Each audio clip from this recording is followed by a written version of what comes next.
সাবধানে যাবে, সাবধানে আসবে, আরে করবে।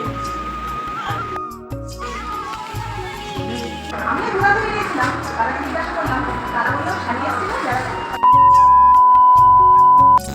গত দুদিন ধরে তোমাদের সঙ্গে প্রচুর ভিডিও শেয়ার করেছি যে আমি আসছি টিভির পর্দায়।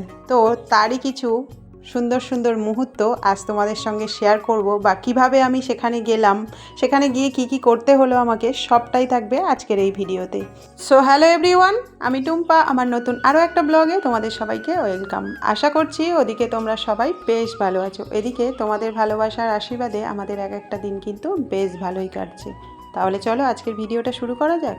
সবার প্রথমে বলবো, তোমরা কে কোথা থেকে আমার এই ভিডিওটা দেখছো অবশ্যই করে কিন্তু কমেন্ট বক্সে কমেন্ট লিখে যেও। প্রথমেই তোমাদেরকে বলি, এই ভিডিওটা কিন্তু বেশ কিছুদিন আগেকার ভিডিও। এটা কিন্তু বিশেষ কিছু কারণের জন্য আমি কিন্তু পোস্ট করতে পারিনি। বেশ কিছুদিন আগে তোমরা দেখেছিলে পুলিশ ফাইলের অডিশন দিয়ে আমি কিন্তু সেখানে সিলেক্ট হয়েছিলাম। সত্যি কথা বলতে এত তাড়াতাড়ি যে ওরা আমাকে ডেকে পাঠাবে আমি তো স্বপ্নেও ভাবিনি। সত্যি কথা বলতে এটা আমার জীবনের একটা অনেক বড় স্বপ্ন বলতে পারো। আর সেই স্বপ্নটা আজ কিন্তু ফাইনালি আমার পূরণ হতে চলেছে।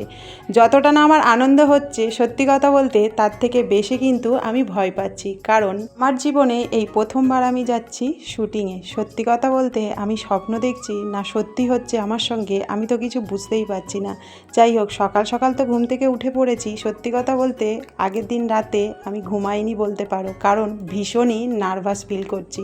তো সকাল সকাল উঠে সমস্ত কাজকর্ম তো কমপ্লিট করে ফেলেছি। আর যেহেতু আমার কল টাইমটা 9টায় ছিল, তাই ছেলে আর আমি দেখো রেডি হয়ে নিয়েছি। আর ওদিকে কিন্তু বাবার ছবিতেও নমস্কার করে নিলাম। আর তারপর কিন্তু আমি শাশুড়ি মা বর সবাইকে নমস্কার করে বেরিয়ে পড়লাম। সত্যি কথা বলতে মনের মধ্যে অনেকটাই কিন্তু ভয় কাজ করছে যে আমি পারবো তো আদৌ। যাই হোক, অনেকটা মনের জোর আর সাহস নিয়ে বাড়ি থেকে তো বেরিয়ে পড়লাম ছেলে আর আমি। এসে দেখো বাবার মন্দিরে খুব ভালো করে কিন্তু নমস্কার করে নিচ্ছিলাম। সত্যি কথা বলতে আজ আমি যেটুকু হয়তো এগিয়ে যেতে পেরেছি সবটাই এই ভগবানের দয়ায়। কারণ আমি এটা মানি, ভগবান যদি আমার সাথে না থাকতো আজকে আমি এই জায়গায় কখনোই আসতে পারতাম না, কোনো দিনও আসতে পারতাম না। তাই কোথাও যাওয়ার আগে আমি বাবার নমস্কার না করে কখনো কোনো জায়গায় কিন্তু যাই না। সেটা তোমরা অনেক ভিডিওতে আমার দেখেছো। আর তোমরা আমার মুখটা দেখে আশা করি বুঝতে পারছো আমি কতটা নার্ভাস ফিল করছি। যাই হোক, ঠাকুরকে নমস্কার করে দেখো মেন রোডের দিকে চলে এলাম। আর এসে কিন্তু এই দোকানটা থেকে দুটো বিস্কুটের প্যাকেট কিনে নিলাম ছেলের জন্য।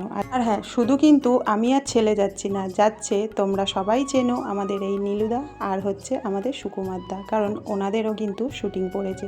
যে কারণে আমরা চারজনেই কিন্তু অটোতে করে চলে গিয়েছিলাম বাড়িপুরে। আর শুটিংটা বাড়িপুরেরই হওয়ার কথা ছিল। যাই হোক, ফাইনালি দেখো আমরা বাড়িপুরে নেমে আর শুটিং স্পটে কিন্তু মোটামুটি চলে এসেছি। আর এখানে দেখো এটা কিন্তু একটা স্কুল বাড়ি। সত্যি কথা বলতে মানে প্রচণ্ড বড় এরিয়া। আর এখানে দেখতে পাচ্ছ কত মানে গাড়িতে করে সমস্ত লোকজন এসছে, সমস্ত জিনিসপত্র নিয়ে এসেছে আর কি। তো কতগুলো গাড়ি বাস তোমরা দেখেই বুঝতে পারছো। যাই হোক, যাওয়ার পরে প্রথমে তো আমাকে হাতে একটা স্ক্রিপ্ট ধরিয়ে দিয়েছিল, সেটাকে মুখস্থ করে ড্রেস ফ্রেস চেঞ্জ করে দেখো এই দিদিভাইটার সঙ্গে আমার আর কি অ্যাক্টিংটা ছিল। তো দিদিভাইটার সঙ্গে আমি একটু রিহার্সাল দিয়ে নিচ্ছিলাম। আর সত্যি কথা বলতে দিদিভাইটা এতটাই হেল্প করেছে আমাকে, মানে বলার কথা নয়। তো যাই হোক, আর তারপরে প্রচুর পরিমাণে বৃষ্টি এসেছে, মানে ঘরের শ্যুটগুলো হয়ে গিয়েছিলো। তো ফাইনালি বিকেলবেলা দেখো আমাদের শ্যুটটা হওয়ার জন্য, যেহেতু আমার শ্যুটটা বাইরে ছিল সেই কারণেই কিন্তু বৃষ্টি হওয়ার পরেই মানে আমার শ্যুটটা হয়েছে আর কি। আর এখানে দেখো একটা শ্যুটের পিছনে সত্যি কথা বলতে মানে কত লোক যে এখানে থাকে, আমরা কিন্তু টিভিতে যখন সিনগুলো দেখি ভাবি হয়তো কি এমন ব্যাপার, এ তো আমিও করতে পারবো, এরকম আমাদের প্রত্যেকের মধ্যেই চিন্তাভাবনা থাকে। আমি আমার অভিজ্ঞতা থেকে বলছি, প্রত্যেকটা কাজেই কিন্তু কষ্ট থাকে, তবেই কিন্তু তোমার কেষ্ট মিলবে। এখনকার বাজারে এমনি এমনি কিচ্ছু হয় না, মানে এর পিছনে যে কতটা মাথার ঘাম পায়ে ফেলতে হয় সেটা আমি নিজের চোখে না দেখলে সত্যি কথা বলতে বিশ্বাস করতে পারতাম না। তো প্রচুর লোকজনের এখানে দেখো মানে এক একজনের এক একটা দায়িত্ব, এক এক রকমের কাজ তাদের। তো ফাইনালি দেখো আমার শ্যুটটা তো মানে শুরু হয়ে গিয়েছে। আর শ্যুটটা শুরু হওয়ার আগে ওদের অনেক নিয়মকানুন থাকে, অনেক কিছু থাকে। আর এদিকে দেখো ওই কাকুটা আমাকে বুঝিয়ে বুঝিয়ে বলছিল যে এইভাবে বলবে ওইভাবে বলবে। তো ফাইনালি আমাদের শ্যুটটা কিন্তু শুরু হয়ে গিয়েছে।